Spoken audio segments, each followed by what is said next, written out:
And it looked like the Cleveland Browns locker room is ready to turn on Kevin Stefanski a day before tomorrow's matchup against the Bears. Any coach, man, the biggest fear I feel like is your team turning on you in locker room drama. Well, I'm here to tell you, insiders and people that is close to the Cleveland Browns football team is letting it be known that is exactly the case that is boiling and brewing in the Cleveland Browns locker room. Breaking news shaking Cleveland right now.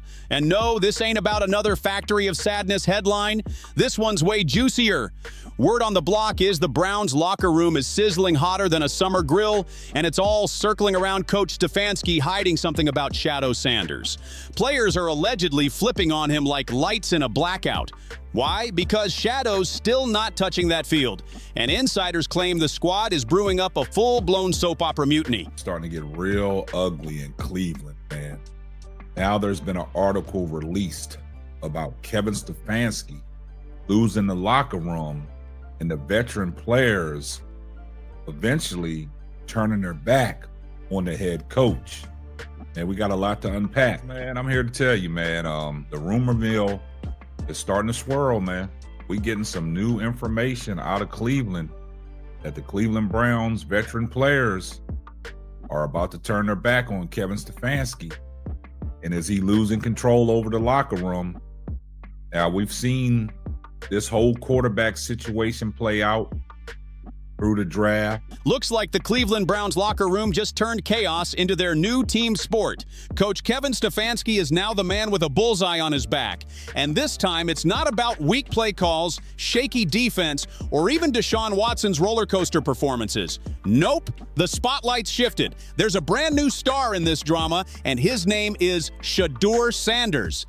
Is that the veteran players and a lot of these guys in the locker room want Shedeur Sanders to play. They want Shedeur Sanders not only to play, but to start. They do not want Joe Flacco in there. They do not want Dylan Gabriel above Shedeur. These are players that is on the Cleveland Browns team. Because you want to know why? Because if Shedeur play and Shedeur starts, everybody wins. Everybody make more money because now the interest in the team is hotter than every team in the NFL. Ticket sales go up, merchandise sales go up. Just anything with the Cleveland Browns is going to go up if they make this set. This is the same Shedeur who hasn't played a single down, yet somehow flipped the Browns facility into a full-blown reality show audition. It takes a rare kind of franchise to stir up this level of drama with a player who hasn't thrown a pass, taken a single hit, or even laced up for a real season game. Can you address this sort of persistent narrative that you're trying to sabotage Shedeur Sanders, especially after yesterday and not putting him in for the 2-minute? Yeah, obviously, I don't concern myself with outside type of things, but I'm committed to his development, just like all of our rookies. So we'll continue to focus on getting our guys better. And that's what we'll stay committed to, and that's what's important. That's Cleveland football in a nutshell. If there's calm, they'll manufacture chaos. It's like the whole city signed a contract to deliver at least one football circus every fall. Other squads clash over blown coverages or sloppy assignments. Meanwhile, the Browns are locked in heated debates about a rookie who hasn't even stepped off the sideline. Shedeur Sanders ended the game. The offensive coordinator must have went to sleep or something. Straight up like that. I don't know what happened, what was going on. Or the receiver coach took over the play calls for the first time in his career. Things changed for the offense when Shedeur Sanders came into that game. All of a sudden, when Shedeur enters the game, the Browns are a pass-first team, run second. I sure didn't like the sequence of play calling when Shedeur Sanders entered the game. Pass first, run second. That is never the Cleveland Browns model. And to me, that play calling was done intentionally. You know a franchise is cursed when the loudest drama comes from a guy who hasn't even touched the field yet. It's like arguing over a birthday cake before it's baked, only to realize nobody even bought the frosting. Still, the whispers keep flying. Word slipping out of that locker room says some players are seriously questioning if Stefanski has lost his touch, his nerve, or maybe both. And not because the offense is broken or the defense gave up too many points. Nope, the outrage is all because Shedeur Sanders is still stuck holding a clipboard. That's it. That's the so-called crime. And here's the kicker. It's not about game film, fancy playbooks, or years of coaching philosophy anymore. To restless players, patience is starting to look exactly like stubbornness. And stubbornness, that just fuels frustration even hotter. It's almost poetic how quick this fire spread. A rookie with swagger walks in, carrying that aura of future stardom, and suddenly the veterans who've been grinding for years start convincing themselves he's the answer they've been waiting for. Is letting it be known, Shedeur ain't sniffing that first team. We should have known that was the way they was gonna keep it when Kenny first went down. When Kenny first went down, they made sure Shedeur didn't get no first rep. Now, that was the tone setter. I didn't realize that, and I tried to give it a little leeway, but Kevin ain't studying Shedeur right now. He's not studying Shedeur. So you'd think the Browns' locker room would crave stability for once in their lives, but stability, that's boring. Drama is what sells. Drama distracts, and drama keeps the group chats buzzing long after practice ends. And right now, Shedeur Sanders is the lightning rod for every ounce of that drama. But this is Cleveland we're talking about, the city with a fan base starving for something magical, and a franchise that hasn't had consistent quarterback play since rotary phones were still spinning. Shedeur isn't just seen as a player, he's become the symbol of possibility itself. That's why this frenzy exploded so fast. He's not simply the rookie in the room anymore, he's already been cast as the future. Logic got stuffed in the same locker as sweaty laundry because rational thought doesn't trend online, but a quarterback controversy does. And that's exactly the storm Stefanski is trapped in. Doesn't matter that Shedeur hasn't faced NFL speed yet, or that patience might actually give him the best chance to thrive. Unusual play calling when Shedeur is playing. Then I'm thinking he has to get a chance to run this 2-minute drill. He has to get fair play calling, and they have to call plays correctly in this 2-minute drill. There's no way to sabotage this 2-minute drill.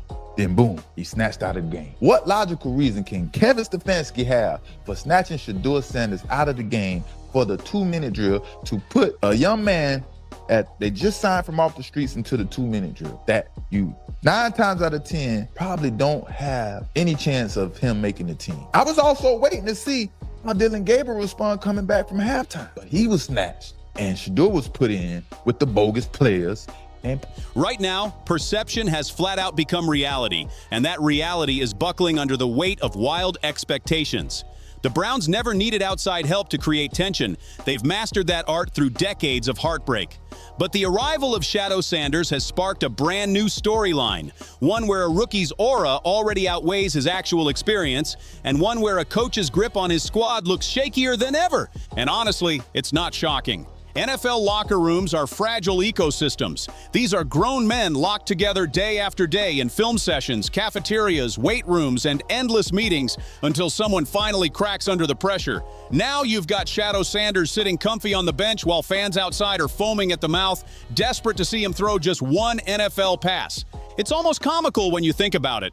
Normally, veterans couldn't care less about internet chatter. Half of them don't even know how to reset their Wi-Fi routers. But suddenly, these same dudes are acting like teenagers glued to their phones, scrolling through reels and YouTube clips of Shedeur torching college defenses like he's already the savior. Things that Kevin Stefanski is saying and the way he's going about things, some things are just not adding up.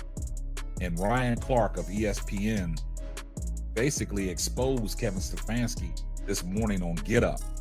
He had a very interesting take on Kevin Stefanski's motive. Also, this is all surrounded around naming Joe Flacco QB1 for opening day against Cincinnati. Well, that came to no surprise. Now the big question is, who is your QB? They're glued to slow-motion edits of him firing 40-yard lasers, flexing on cornerbacks, or flashing that wristwatch celebration after a score. And once those clips start bouncing around the locker room, you can practically hear the whispers getting louder by the minute. Curiosity spreads quick, and suddenly half the roster is wondering, why not let the kid take a shot? The problem? This ain't Colorado against some random Pac-12 afterthought anymore.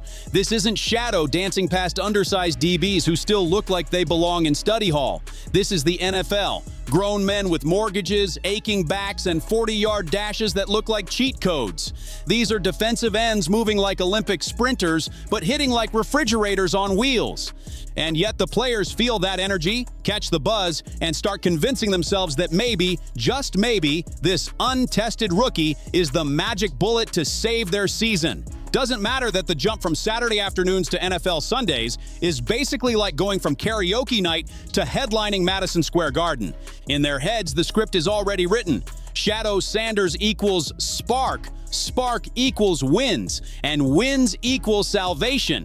And that's exactly what makes this whole saga hilarious. If you're a football fan, we clearly know what you did. We clearly know that the plays that you gave for Dylan Gabriel, throwing the check down underneath to make him look good. Same plays for Flacco. Then you throw Shedeur in the game with a tight end whose name ain't even on the roster, and some other players. And then you have them run long routes. Shedeur hasn't even taken a snap, and somehow he's already splitting the locker room in two. Veterans are side-eyeing the coaches. Younger guys are quietly rallying around him, and the whole vibe feels less like a professional football team and more like a reality show with shoulder pads. You can almost picture those black and white confessionals. Defensive tackles sighing about leadership, wide receivers begging for excitement, and linemen muttering that the coach just doesn't get it.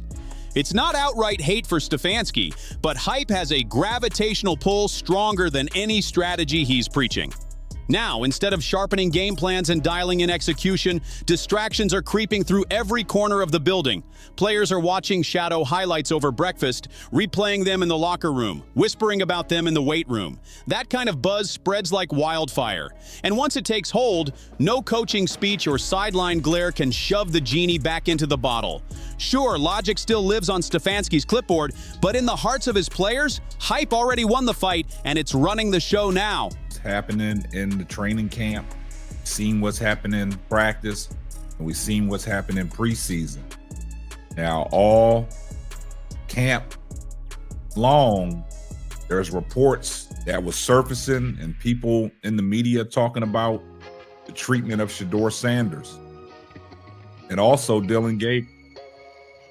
But we all know it was heavy against Shedeur Sanders, where there's reports out there that they wasn't giving him an opportunity. They wasn't giving him no reps with the first. Shedeur Sanders isn't just hype. He's a whole marketing package wrapped in cleats. He's got the swagger. He's got Deion Sanders' DNA, and he's rocking an aura that already feels bigger than the Browns themselves, which, let's be real, isn't saying much because the Browns brand has been the league's punchline for decades. This is the same franchise that drafted Johnny Manziel like he was a Hollywood star instead of a quarterback, then acted shocked when the show blew up faster than a TikTok trend. So yeah, Stefanski isn't about to toss a rookie straight into the fire just to feed the hype machine. But here's the problem. Players don't think like that. Players think, we're not winning enough, and this shiny new toy on the bench might change everything. It's like having a brand new sports car sitting in your driveway, but still commuting in a beat-up minivan. Eventually, somebody's going to ask why you don't take that car out for a spin. And in a locker room, once that question gets asked, it spreads like wildfire. And here's the truth about locker rooms. It's not only about performance, it's about belief. If enough players believe a guy is the spark, even if they're dead wrong, that belief alone shifts the entire energy. B3. Now, guys, if you really know what's going on in football in the quarterback position, sometimes teams don't carry 4 quarterbacks on the roster. So now you got the starting quarterback and you got the backup quarterback, and then the 3rd string and 4th string, they're probably demoted down to the practice squad or even let go. And also, 3rd and 4th string, they don't even dress. It's your backup quarterback that dresses and is on the sideline holding the clipboard. and the rest of them in street clothes. Right now, the Browns' energy feels split right down the middle. Half the locker room swears Stefanski knows what he's doing, while the other half whispers that he's gatekeeping a superstar. And once a coach starts losing the room, it doesn't matter what the playbook says, the whole season starts to unravel fast. Shedeur Sanders is the perfect storm in this mess. He's young, confident, flashy, and already moves like a celebrity, pulling younger players toward him like moths to a flame. Veterans, meanwhile, are either rolling their eyes at the hype or secretly wondering if, just maybe, this kid really could be the missing piece. It's like being forced to pick between pineapple pizza and anchovies. No matter what side you choose, somebody's going to hate you for it. But this isn't the first time an NFL team got trapped in rookie quarterback mania. Just look back at Tim Tebow with the Broncos. The locker room split, fans lost their minds, and eventually coaches had no choice but to bend under the weight of the hype. The difference? Tebow had that miracle playoff win to earn some legitimacy. Shedeur hasn't even had a preseason miracle yet, and still the buzz feels bigger. That's how heavy this kid's aura hits. And don't forget Cleveland's history. This team has chewed up and spit out quarterbacks like sunflower seeds. Stefanski's a hell of a coach. If Stefanski buys in, they buy in together, Stefanski can turn, he's a pocket passer. Stefanski does great with pocket passers. He had Flacco, he had Winston. Them are pocket passers. Watson's not a pocket passer. Stefanski was horrible with Watson. So with Shedeur, if Stefanski put the blinders on and just let the boy cook and be fair about it, it might be a match. The Browns have burned through more quarterbacks than some people burn through phone chargers. Every couple of years, it's the same tired script. A so-called savior arrives, the hype machine hits overdrive, and by Thanksgiving, everyone's already arguing about who the next savior should be. Shedeur's just the latest chapter in this never-ending cycle of quarterback roulette, and you can practically hear the frustration oozing out of the locker room. These players are busting their bodies on the field, desperate for any edge that can push out wins. Meanwhile, the guy they believe could inject that spark is standing on the sideline holding a clipboard. To them, that's wasted opportunity. To Stefanski, that's discipline and patience. Two totally different realities clashing under the same roof. And the irony? The Browns are actually in a spot where they don't need extra chaos. But here it comes anyway. Fans are already chanting for Shedeur like he's the second coming, while social media is drowning in highlight edits, half of them stitched together by teenagers who've never even watched a Browns game in their lives. The media eats it up because nothing sells clicks like quarterback controversy. And the locker room, they're only human. They hear it, they feel it, and eventually they start to believe it. That's how jobs get lost. Coaches can survive bad play calls, even survive tough losses. But the second players think you're blocking the future, it's over. The trust is gone. Stefanski says we don't, here it is, Ocho. Here's Kevin Stefanski not letting Shedeur run the 2-minute drill at the end of the game with the Browns. Let's take a listen to what he had to say. Kevin, it was obviously a bit of a rough second half for Shedeur and the entire Browns offense. But why didn't you keep him in for the 2-minute drill? Why did you decide to put Tyler in? Yeah, obviously we didn't play great as an offense in the second half. That's never on one person. So we can be better in a bunch of areas. And just felt like we wanted to get. Stefanski's got to be feeling the flames right now because even if he's technically making the right football call, perception is drowning out reality. And the perception is clear. People think he's standing in the way of Shedeur Sanders' rise. So the real question is, what happens next? Does Stefanski cave to the hype and throw the rookie out there, or does he double down and risk losing his own locker room? Neither path looks safe. Play Shedeur too soon, and you risk breaking him before he's ready. Wait too long, and you risk losing the team entirely. It's like juggling knives while blindfolded. You might impress for a moment, but sooner or later something sharp is bound to drop. And that's the Browns in a nutshell, forever teetering on the edge of competence, only to slip on their own banana peel. Shedeur Sanders might truly be the future, or he might just become another sad chapter in Cleveland's cursed quarterback saga. Because if history's taught us anything, it's this. The Browns never just play football. They turn it into a soap opera. And this season's script is already written. Shedeur Sanders versus Kevin Stefanski. On one side, the shiny new face of hype. On the other, the steady hand of discipline. And the locker room, they're stuck in the middle, picking sides like it's a family feud. One thing's for sure, no matter how this plays out, it's about to be peak Browns drama all over again.